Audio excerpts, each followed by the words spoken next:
यसअघिको प्रवचन श्रृङ्खलामा हामीले सनातन धर्म अनि पूर्वीय दर्शनका बारेमा पाश्चात्य दार्शनिकहरूको कस्तो अभिव्यक्ति छ त्यसबारे चर्चा गर्यौं। त्यसपछि सनातन धर्मका ग्रन्थहरू जुन भाषामा उपलब्ध छन् अर्थात् संस्कृत भाषाको बारेमा पनि त्यसको विशेषताका बारेमा चर्चा गर्यौं। त्यसपछि हाम्रो सनातन धर्ममा रहेका वैज्ञानिक रहस्यको बारेमा चर्चा गर्यौं।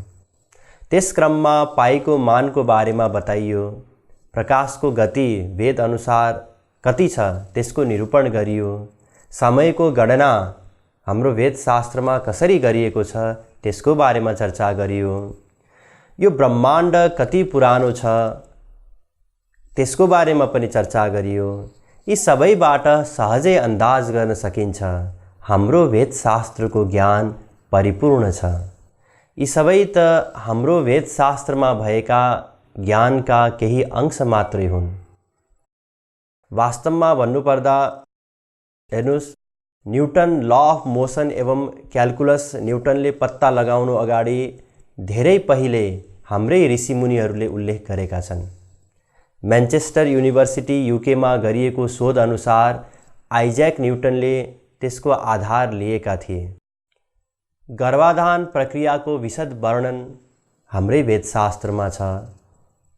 जलचक्रको वर्णन गरिएको छ। आकाशमा उड्ने विभिन्न जहाजहरूको विशद वर्णन गरिएको छ। विभिन्न प्रकारका इन्धनबाट चल्ने विभिन्न क्षमताका अनेकौं उपकरणहरूको वर्णन गरिएको छ। सूर्यको प्रकाशमा 7वटा रङ्गहरू छन् यसको उल्लेख गरिएको छ। यस्ता अनेक वैज्ञानिक कुराहरूको सही उल्लेख केवल हाम्रै वेदशास्त्रमा छ। हाम्रो शास्त्रमा आयुर्वेद छ, नीतिशास्त्र छ, अर्थशास्त्र छ, खगोल विद्या छ, रसायन शास्त्र छ, सूर्य सिद्धान्त छ। त्यसैले त क्यानेडियन उपन्यासकार पॉल विलियम रोबर्ट्सले भने, the Vedas hold enough information to rebuild human civilisation from scratch if necessary. हाम्रो वेदशास्त्रमा मानव सभ्यतालाई चाहिने सम्पूर्ण विषयहरूको पूर्ण जानकारी छ। यी जति पनि विषयहरू भर्खरै बताइयो ती आफैमा गौण विषय हुन्। गौण मतलब हेर्नुस्, वेदमा जुन असली ज्ञान छ, जुन ज्ञानको कारणले हाम्रो वेदशास्त्र पुराण आदि सम्पूर्ण विश्वमा अग्रगण्य स्थानमा छ, सर्वत्र पूजित छ, त्यो हाम्रो वेदमा भएको भौतिक ज्ञान होइन, आध्यात्मिक ज्ञान हो, आध्यात्मिक दर्शन हो। हेर्नुस्, अहिलेको विज्ञानको philosophy law of mass energy इक्विभ्यालेन्समा गएर समाप्त हुन्छ। सम्पूर्ण सृष्टिको कारण के हो भनेर सोध्दा उनीहरू इनर्जीबाट भन्दछन्। इनर्जी केबाट बन्यो भनेर सोध्दा उनीहरूसँग केही उत्तर नै छैन। त्यसपछि त्यहाँबाट बाइबलको फिलोसफी सुरु हुन्छ जसले हेभेनसम्म बताउँछ। बाइबलको फिलोसफी जहाँ समाप्त हुन्छ त्यहाँबाट गीताको फिलोसफी सुरु हुन्छ जसमा मोक्षसम्मको निरूपण गरिएको छ। गीताको फिलोसफी जहाँ समाप्त हुन्छ त्यहाँबाट भागवतको फिलोसफी सुरु हुन्छ जसले भक्तिसम्म लिएर जान्छ। श्रीमद् भागवतको फिलोसफी भन्दा पनि श्रेष्ठ फिलोसफी हो रसिक सन्तहरूको फिलोसफी, जसमा केवल निष्काम प्रेमको निरूपण गरिएको हुन्छ। यो हो फिलोसफीको लिङ्क। यी सम्पूर्ण दार्शनिक पक्षको बारेमा हामी क्रमिक रूपमा चर्चा गर्नेछौँ।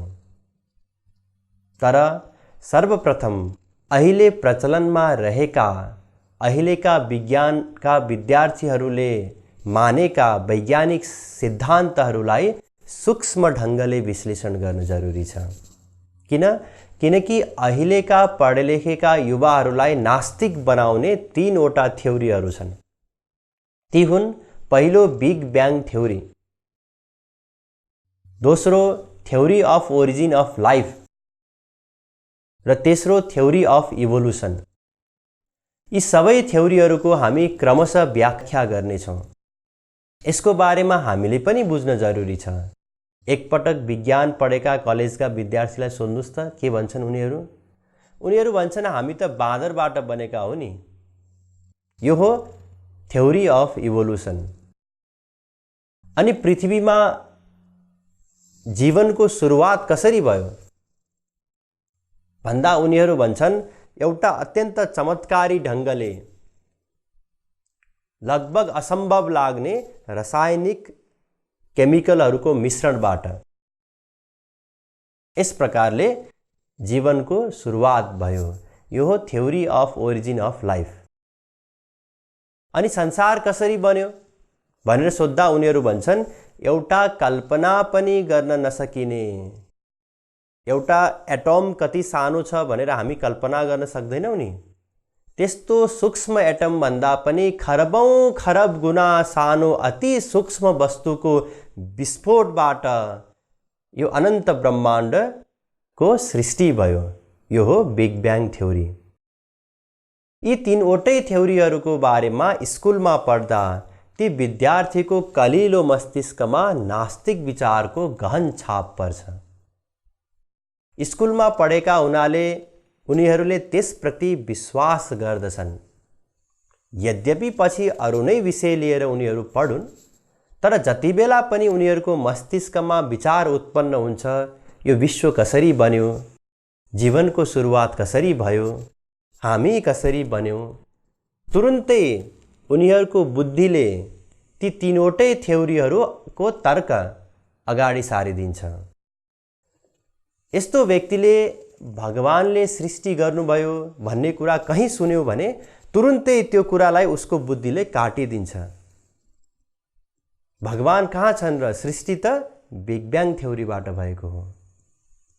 त्यसैले यी थ्योरीहरूले आजका पढे लेखेका विद्यार्थीहरूलाई नास्तिक बनाइरहेका छन्, किनकि स्कुलमा पढ्दाखेरि ती थ्योरीहरूको सूक्ष्म ढङ्गले विश्लेषण गरिएको हुँदैन, समीक्षा गरिएको हुँदैन।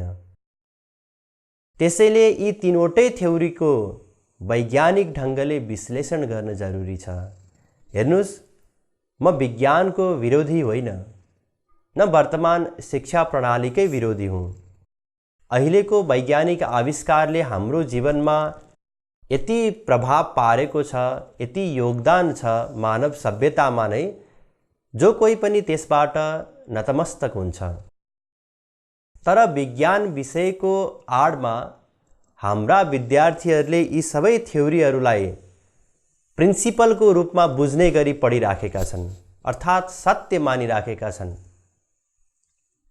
एडोल्फ हिटलरले भनेका थिए, let me control the text books and I will control the state. त्यसैले यी थ्योरीका बारेमा वैज्ञानिक विश्लेषण गर्न अत्यन्त जरुरी छ। गर्नेछौँ तर अर्को प्रवचनमा। भगवान श्री पशुपतिनाथ की जय।